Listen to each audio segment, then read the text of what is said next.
Pilipino. Katutubong wika, sandigan ng pagkakaisa. Mula sa Luzon, Visayas at sa Mindanao, narito at tutitipon upang maging saksi kayo sa dalawang makata na ngayon ay haharap sa pagtatalo ng salita may tuwa at galak. Ang paksa ay malaga pagkikay natin mabuti. Paglinang sa wika Pilipino at natutubo ay huwag publi. Sino ang mas malaga? Sino ang mas naisisay? Simulan na ang balagtasan at isis na alam-alam. Ako ito kayo ngayon at aking yung kandila, ang wikang Pilipino, wika ng ating bansa.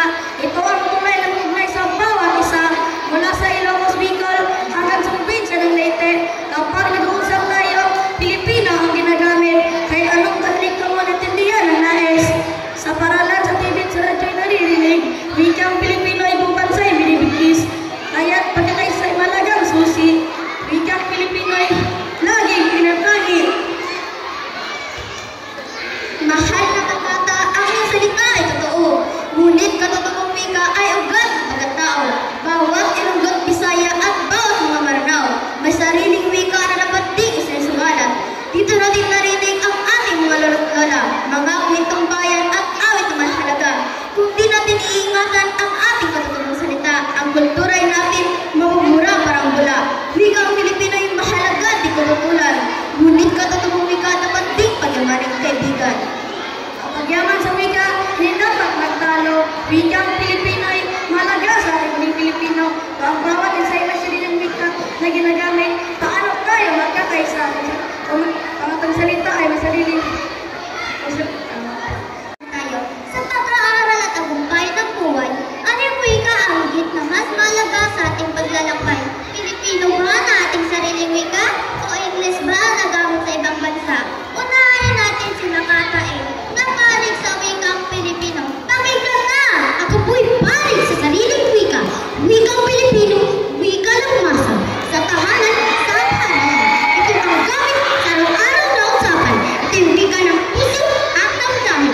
Wikang naiintindihan na karaniwang mamamayan natin. Ang wikang Pilipino ay dapat bigyang halaga. Dahil ito ang sagisag ng ating bansa. Ang wikang banyagay maaaring mahalaga. Ngunit huwag natin kalimutan ang sarili natin salita. Kung nais mong tunay na maging makabayan, wikang Pilipino ay dapat mahalin at pagyamanin ng tunay.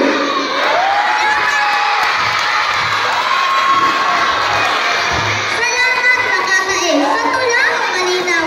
Kayo naman si Makatae ang ating pakinggan ng buong galang at galak. Ako may panig sa wikang Pilipino. Panig ko'y susi sa tagumpay at kaluluwan.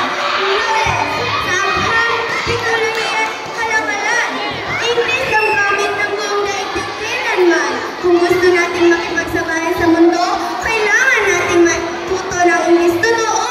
Ito'y wika ng edukasyon at oportunidad na magdadala sa atin sa tagumpay na walang kapantay. Ngunit hindi ko sinasabi na limutin ang sarili. Ang Pilipino'y mahal ko rin. Sa puso at isip ay lagi may silbi. Ngunit sa panahon ngayon, mas mainam kong pareho upang Pilipino'y maging matagumpay sa lokal at internasyonal na mundo. Ngayon natin pagtalunan, usaping napapalamunan. Sa puso at isipan ng mga mamamayan, ito'y di basta-basta. Ano nga bang bigyan ng parisin? Pilipino o English na wika? Ako'y kakampi sa wika sa dibdib ay kinitingalo.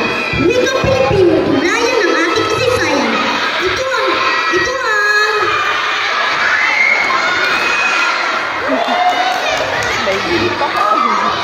Ito ang wika ng nanay at tatay ng mga bayaning puro. Sa lansangan, paligid, simbahan o paaralan, ito ay ang wikang sarili.